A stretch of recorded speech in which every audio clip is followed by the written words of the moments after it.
Hello बच्चों, welcome back. हम लोग जो है प्रोनाउंस पढ़ रहे थे और आज हम प्रोनाउंस को ख़त्म करेंगे।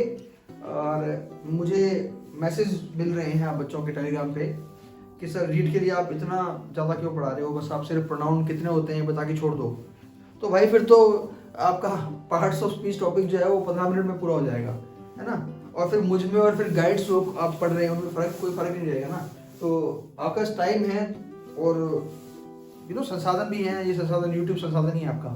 तो आप लोग पढ़िए इसको। और हाँ, मैं थोड़ा सा कोशिश करूंगा कि मैं थोड़ा सा इसको थोड़ा सा कम कर दूं, है ना, ज़्यादा नहीं। तो आपकी सजेशंस जो हैं, आपके सजेशंस जो हैं उनको मानना भी मेरे लिए ज़रूरी है। तो कल हम बात कर रहे थे बच्चों रिलेटिव प्रोनाउंस की, और अगर आपको याद हो तो मैंने एक रिलेटिव प्रोनाउन छोड़ दिया था, और वो कौन सा था बच्चों? दैट। दैट के बारे में मैंने आपको बताया था कि दैट जो होता है वो लिविंग नॉन लिविंग दोनों के लिए आ सकता है, मतलब सजीव और निर्जीव दोनों के लिए आ सकता है। और इसके बाद में क्या आएगा ये मैंने आपको बताया नहीं था, छोड़ दिया था। अब बच्चों टेक्निकली तो आप ये बोल सकते हो कि दैट हर उस जगह पे आ सकता है जहां पे हु और विच आ सकता है। हु विच को रिप्लेस कर सकता है। तो मतलब फंडा ये है कि जहां पर आप हु और विच लगा सकते हो ना, वहां पर आप दैट लगा सकते हो। लेकिन प्रॉब्लम ये है कि अगर आपको ग्रामेटिकल कंस्ट्रक्शन बनाना है, अगर आपको ग्रामेटिकली कोई सही सेंटेंस बनाना है, तो आपको कुछ बातों का ध्यान रखना पड़ेगा। और वो कुछ बातें क्या हैं कि कुछ ऐसे वर्ड्स हैं जो आपके सेंटेंस में आते हैं, अगर तब आप दैट यूज करोगे, वरना आप हु और विच का नियम जानते ही हो कि हु सजीव प्लस वर्ब, निर्जीव प्लस वर्ब, विच आता है ना। तो वो आपको नियम ध्यान है। लेकिन अगर उस नियम होने के बावजूद भी ये वर्ड्स मैं आपको लिखवा रहा हूँ, वो वर्ड्स तो आपको लिखवा देता हूँ मैं। आपको ये वर्ड्स याद रखने हैं, और वो वर्ड्स कौन कौन से हैं बच्चों? For example something, something, all, the only,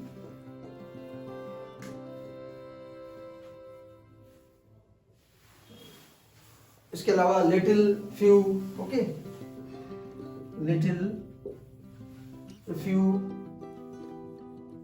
ये कुछ वर्ड्स हैं जो आपको मिलेगा। नोबडी, नन,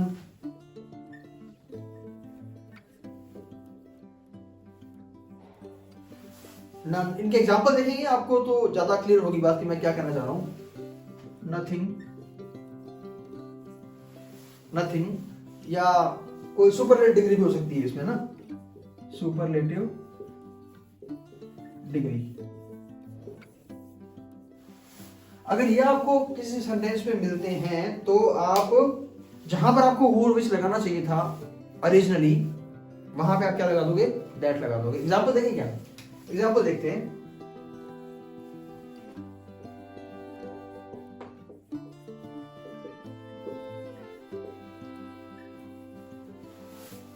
नाउ सी बच्चों, ध्यान से देखिए, ग्लिटर्स जो है वर्ब की फर्स्ट फॉर्म में एस लगा हुआ है, वर्ब है, और वर्ब के पहले यहाँ पे लगा हुआ है ऑल। अभी ऑल हालांकि लिविंग और नॉन लिविंग दोनों को रिप्रेजेंट कर सकता है, लेकिन अगर अपन बात करें चमकने की, चमकने की, चमकता कौन है? ऑल। किसको बोलेंगे अपन चमकना? इंसान जो होते हैं वो ग्लिटर नहीं करते हैं, ओके। तो अपन बात कर रहे हैं यहाँ पे नॉन लिविंग की। चमकना जो है वो नॉन लिविंग का गुण हो सकता है यहाँ पे। तो नॉन लिविंग और वर्ब आती है तो हम विच लगाते हैं। नॉन लिविंग और वर्ब आती है तो क्या लगाते हैं? विच लगाते हैं। आपको मैंने कल बताया था, याद भी कर लेना आपको। लेकिन यहाँ पर चूंकि क्या आ गया? ऑल आ गया, ये देखिए ऑल, तो इसलिए हम यहाँ पे विच ना लगा क्या लगाएंगे? दैट लगाएंगे। All that glitters is not gold, वो सब कुछ जो चमकता है सोना नहीं होता है। इसी तरह से इनमें से और भी बहुत सारे वर्ड्स जो है आपको मिल जाएंगे।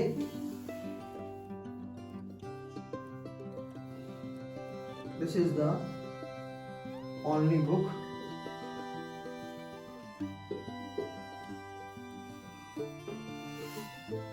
ना क्या आ गया बच्चों? द ओनली आ गया, बुक आ गया। अच्छा, ये नॉन लिविंग का तो विच आना चाहिए था। हालांकि यहाँ पे देखिए बच्चों आई है आगे, प्रोनाउन है, पर दैट को कोई फर्क नहीं पड़ता इस बात से। अगर द ओनली प्लस नाउन आ गया और अगर आपको रिलेटिव प्रोनाउन लगाना है यहाँ पे, तो हम क्या लगाएंगे? दैट लगाएंगे। इस बारे में अपन बात करने वाले हैं अभी कि यहाँ पर एक और नियम भी है कि दैट लगाना जरूरी भी नहीं है, ओके, वो बात करेंगे अपन अभी। तो द ओनली के कारण हमने क्या लगा दिया, यहाँ पे दैट लगा दिया। इसी तरह से सुपरलेटिव,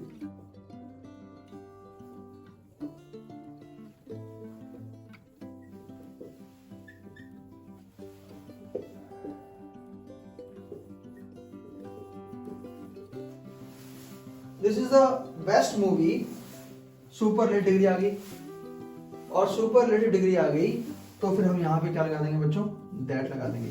ओके, तो ये मैंने आपको 3 एग्जांपल दिए हैं, और बाकी सब में भी यही नियम लागू होगा कि जब भी कोई इनमें से वर्ड आएगा तो हम विच और हु के स्थान पे दैट लगा देंगे, पहली बात। दूसरी बात, आपको ये याद रखना है कि दैट हिंदी में लिख देता हूं मैं, आना कब जरूरी है व कब ऑप्शनल है, ये क्वेश्चन हमारे सामने है।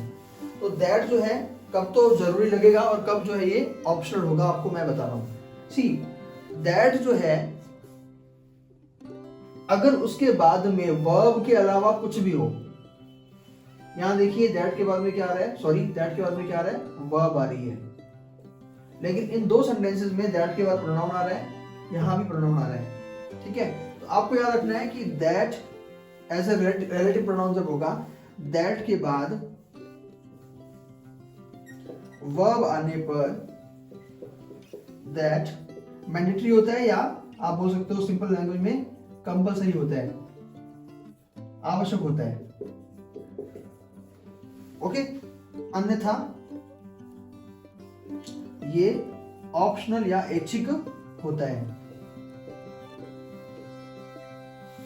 इसको अपन बोल के भी देख सकते हैं कि all that glitters is not gold, तो आप इसको ऐसे बोलना चाहें अगर all glitters is not gold, ये गलत होगा, इसका कोई मीनिंग नहीं निकलेगा। लेकिन अगर आप बोलो कि this is the only book that I के स्थान पे सीधा ही आई बोल दो, बिकॉज ये दैट के बाद वर्ब नहीं है, this is the only book I bought, ये बिल्कुल सही सेंटेंस है, उतना ही सही जितना कि दैट वाला है। This is the best movie that वालो आई हैव एवर सीन, ये भी सही है। तो मतलब आपको दैट कब लगाना है कब नहीं लगाना है ये आपको मैंने बता दिया। इस स्थिति में तो कंपलसरी होगा जब वर्ब होगी, और जब वर्ब नहीं होगी तो ये ऑप्शनल होगा। ओके, अगर आपके दिमाग में क्वेश्चन आ रहा है कि सर अगर कुदरती ऐसी कोई कंडीशन आ जाएगी हमें चुनना ही पड़ेगा लगाए या ना लगाए, तो भैया फिर लगा देना।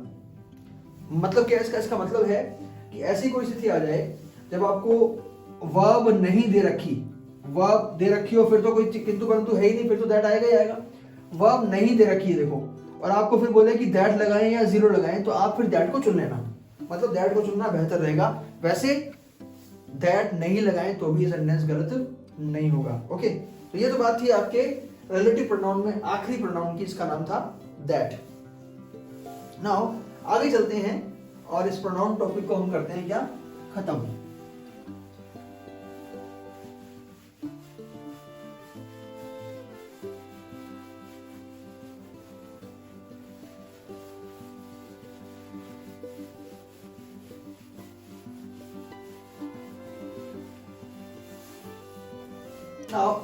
मेटाफोर को खत्म करने के लिए मैं आपको लास्ट काइंड बता रहा हूं, सॉरी प्रोनाउन को खत्म करने के लिए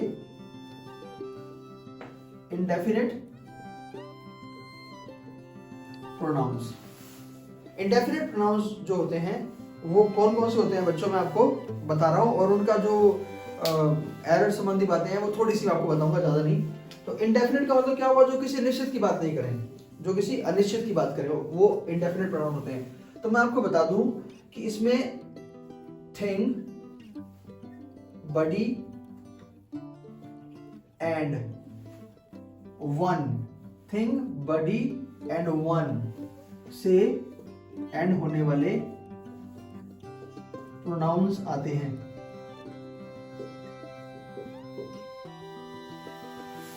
जितने प्रोनाउन जो थिंग बडी है वन से एंड होते हैं, एग्जाम्पल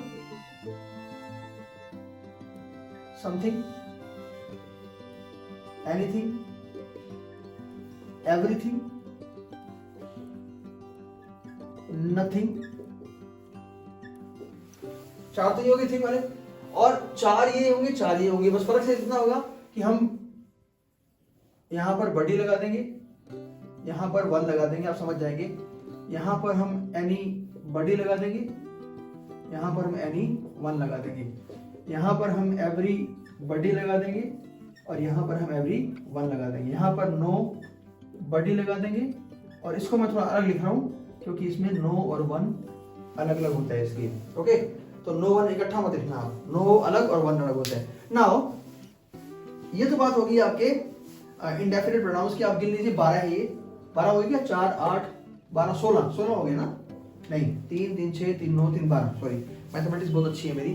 तो 12 हो गई ये। और 12 जो है इनका रूल क्या रखना है आपको कि ये इनकी नेचर जो है वो सिंगुलर है, मतलब ये सारे के सारे नेचर में क्या होते हैं, सिंगुलर होते हैं। क्या होते हैं, सिंगुलर, मतलब इनके बाद जो वर्ब आएगी वो हमेशा क्या आएगी, सिंगुलर आएगी। ठीक है, बस इतना आपको याद रखना है, उसके अलावा कुछ खास आपको याद रखने की जरूरत नहीं है। तो ये आपके जो है मैंने आपको प्रोनाउंस के बारे में बताया और आपके प्रोनाउंस किस तरह से क्या हो जाते हैं, फिनिश हो जाते हैं। इतना प्रोनाउन पढ़ना रीड के लिए तो सफिशिएंट से कहीं ज़्यादा है, और ग्रेड फर्स्ट के लिए, फर्स्ट रीड के लिए भी आपको ये इतना पढ़ना बहुत ज़्यादा काम आएगा आगे जाके, हम देखेंगे। ग्रामर हम पढ़ रहे हैं, मेरा जो एक छोटा सा बैच था टेलीग्राम पे हम जो पढ़ रहे थे, तो टेलीग्राम वाले बैच में लिटरेचर पूरा किया था मैंने और हम ग्रामर जो है वो शुरू कर रहे हैं। तो आप ये मान लीजिए कि हम ग्रामर शुरू कर चुके हैं, नाउन पढ़ चुके हैं, प्रोनाउन पढ़ चुके हैं। और चूंकि अभी वीडियो का समय थोड़ा कम खर्च हुआ है, तो अपन ऐसा करते हैं एक छोटा सा फिगर ऑफ स्पीच भी देख लेते हैं।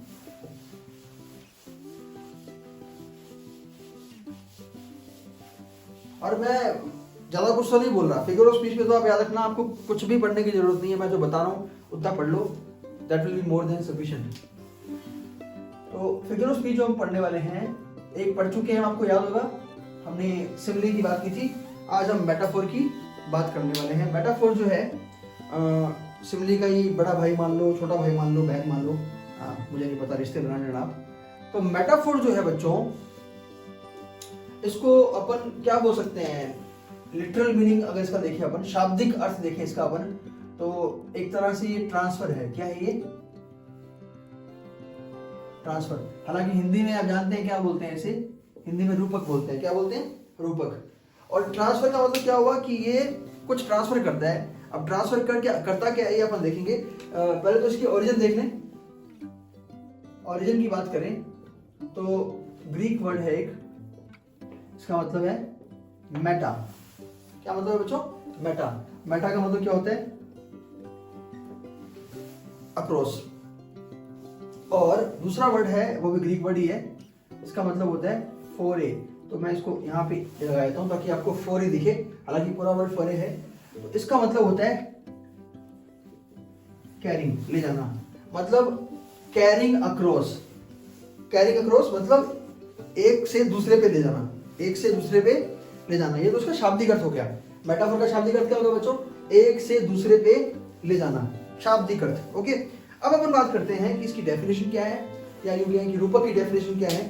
तो जो आप इजी लैंग्वेज में पढ़ते हो उसमें तो डेफिनेशन ये है कि ये एक तरह की इनडायरेक्ट कंपैरिजन होती है। क्या होती है, इनडायरेक्ट कंपैरिजन, जिसमें हम दो चीजों के बीच में कंपेयर करते हैं और लाइक और एज का प्रयोग नहीं करते हैं। क्योंकि सिमिली में हमने लाइक और एज का प्रयोग किया था, तो यहाँ पर हम लाइक और एज का प्रयोग नहीं करते हैं, आपको याद रखना है। Okay, simple. और अगर अपन थोड़ा टेक्निकल बनने की कोशिश करें तो मैं शॉर्ट में बता देता हूँ आपको कि मेटाफोर जो होता है, इट इज अ पॉसिबल और implied simile. Okay, implied simile का मतलब होता है कि एक तरह से सिमिली है परंतु वो डायरेक्ट नहीं है, परंतु वो आपको डायरेक्टली दिखेगी नहीं कि ये सिमिली है। और सिमिली डायरेक्टली दिखेगी कैसे, जब आपको दो तुलना करने वाले शब्द जिनकी आप तुलना कर रहे हो आमने सामने दिखेंगे और बीच में लाइक या एस लगा होगा, तो वो सिमिली होगी। ये तुलना करेगा लेकिन सिमिली की तरह नहीं, जरूरी नहीं है कि दोनों शब्द सामने हो आपके। कई बार एक शब्द होगा सामने और दोनों होंगे भी सामने, अगर आपके दोनों शब्द, तो उन दोनों के बीच में लाइक या एस नहीं होगा। तो आपको ये बात याद रखनी है। तो मैं एक बार आपकी इजी वाली डेफिनेशन लिख देता हूँ। वो क्या है कि मेटाफर एक इंप्लाइड या आप बोल सकते हो इनडायरेक्ट कंपैरिजन होती है। कंपैरिजन समझते हैं आप, तुलना।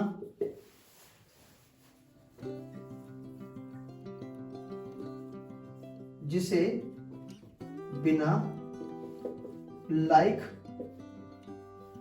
या एज जैसे शब्दों का प्रयोग किए बिना यूज किया जाता है, लिखा जाता है।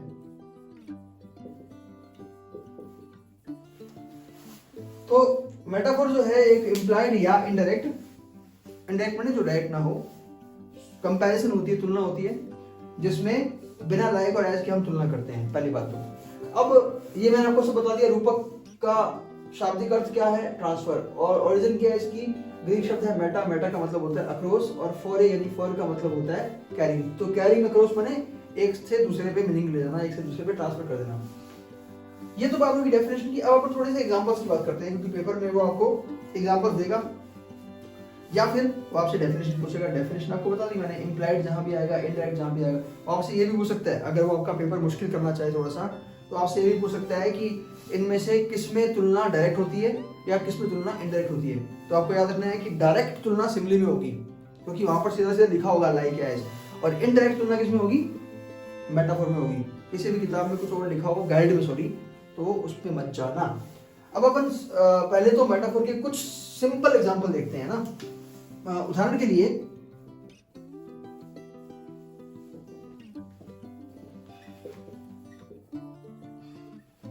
अगर मैं बोलूं यार face is like the moon, तो मैंने जिन दो चीजों की तुलना की है वो दोनों दिख रही है आपको सामने, यस, और बीच में क्या लग गया, लाइक लग गया। तो इसका मतलब आप इसको पढ़ चुके हो, ये सिमिली है, ठीक है।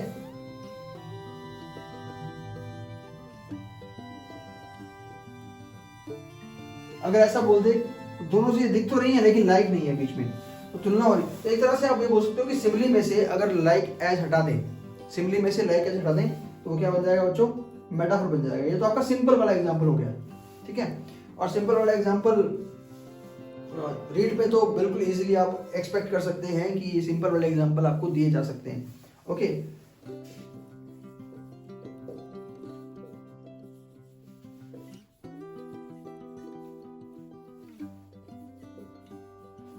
Is the lion of our colony, वो हमारी कॉलोनी का शेर है। तो भाई अब ही जो है और लायन जो है तुलना हो रही है, लेकिन लाइक नहीं है बीच में, ही इज लाइक नहीं है ना, तो ये भी क्या हो जाएगा बच्चों, मेटाफोर हो जाएगा,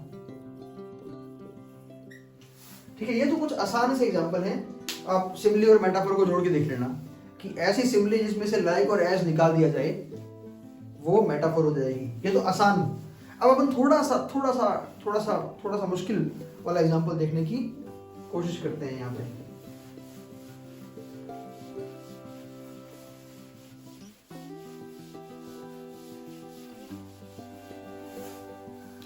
और मुश्किल वाले एग्जांपल में मैं आपको एक ट्रिक भी बता रहा हूँ, एक देसी तरीका बता रहा हूँ। मेरा जो वर्ड है वो देसी तरीका, कि जब हम वो तरीका जो है वो उसमें याद रखना, मैं लिख देता हूँ देसी ट्रिक, देसी जुगाड़ नहीं है। तरीका ये है कि ऑफ जो होता है उसका यूज करते हुए भी मेटाफोर बनते हैं, और ऑफ का यूज करते हुए मेटाफोर कैसे बनते हैं मैं आपको बता रहा हूं। सी ऑफ जो होता है, आपने अगर थोड़ी बहुत ग्रामर कभी पढ़ी हो पहले, तो आपको ध्यान होगा कि ऑफ में N1 ऑफ N2 स्ट्रक्चर आती है। मतलब एक नाउन आएगी, ऑफ आएगा, और फिर दूसरी नाउन आएगी, है ना। जैसे कि the roar of a lion, शेर की दहाड़, ठीक है। The prime minister of India, the president of USA, the king of Britain, the king of England, जो भी, द किंग ऑफ UK या क्वीन ऑफ UK। सो ये N1 ऑफ N2 स्ट्रक्चर होती है। अब मैं आपको बताना क्या चाह रहा हूं कि यदि आपको N1 N2 स्ट्रक्चर मिलती है पेपर में, ऑफ लगा हुआ हो बीच में, तो आपको याद क्या रखना है, मैंने लिख दिया यहाँ पे द PM ऑफ इंडिया। अब मुझे बात बताइए कि क्या ये स्ट्रक्चर नेचुरल है, क्या ये जो क्लॉज या फ्रेज लिखी है मैंने, इंडिया का प्रधानमंत्री, क्या इंडिया का प्रधानमंत्री हो सकता है? आप अपने आपसे क्वेश्चन पूछिए, क्या इंडिया का प्रधानमंत्री हो सकता है? तो उत्तर आएगा हाँ हो सकता है, होता है। तो इसका मतलब अगर ऐसा कोई स्ट्रक्चर आता है जो संभव है रियल लाइफ में, प्रैक्टिकल लाइफ में, तब तो वो मेटाफोर नहीं है, it is not an example of metaphor, ठीक है। लेकिन ऐसी कोई स्ट्रक्चर आ जाए जहां पर ऑफ लगा हो और वो संभव नहीं हो। उदाहरण के लिए इफ आई से the sand of dead habit. अब देखो बच्चों, ऑफ से जो जुड़ रहे हैं N1 तो हो गया ये और N2 हो गया ये। हालांकि नाउन ये है, यहाँ नाउन ये है, ये डिटर्मिनर है और ये भी डिटर्मिनर मान सकते हो आप। तो अब देखो बच्चों, यहाँ पर दो नाउन कौन से जुड़ रहे हैं, एक तो सैंड और एक हैबिट। मुझे एक बात बताइए, क्या मृत परंपराओं की कोई मिट्टी होती है क्या? देखिए आपने कहीं पे कि सर ये देखो ये मृत परंपराओं की मिट्टी है, तो भाई साहब मैं तो उत्तर दूंगा कि नहीं होती। मृत परंपराओं की कोई मिट्टी नहीं होती है। और अगर मृत परंपराओं की कोई मिट्टी नहीं होती है ना, तो भैया ये मेटाफर है। क्यों मेटाफर है? क्योंकि उसने मृत परंपराओं को एक तरह से इनडायरेक्टली कंपेयर कर दिया है किससे? डेजर्ट की सेंस से ही। हालांकि मैंने पूरा नहीं लिखा, ये आपका रविंद्रनाथ टैगोर जो है उनकी पोइम से है, where the mind is without fear, उस पोइम से लिया गया है। और उसी पोइम में से ही एक और लाइन है, मैं आपको लिख के बता रहा हूं।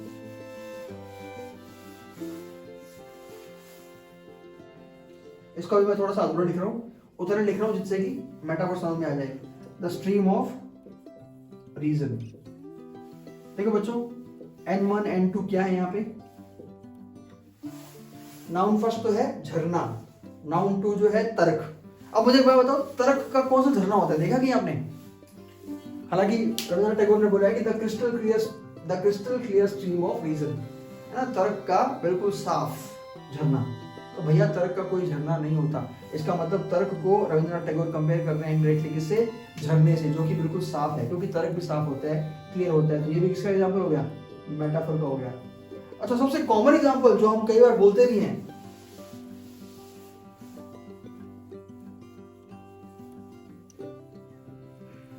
The ray of hope.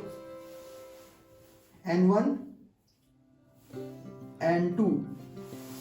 देखो बच्चों, रे ऑफ होप, आशा की किरण कोई होती है क्या? कहीं ऊपर से गिरती है क्या कि ये वाली किरण जो है, ये 5 में से ये वाली किरण आशा की किरण है, बाकी नॉर्मल सूरज की किरणें हैं? नहीं, ऐसा नहीं होता है, आशा की कोई किरण नहीं होती है।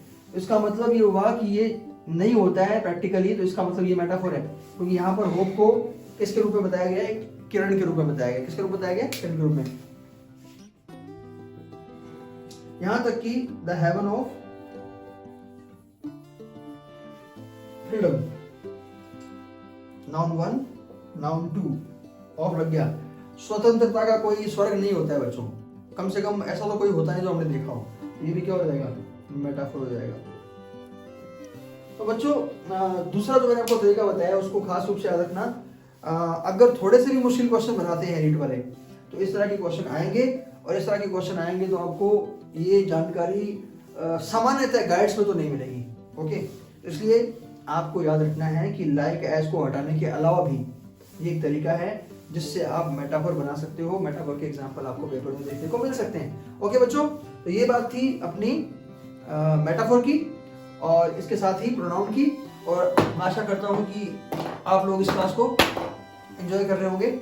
और that will be all. Have a very good night. Thank you.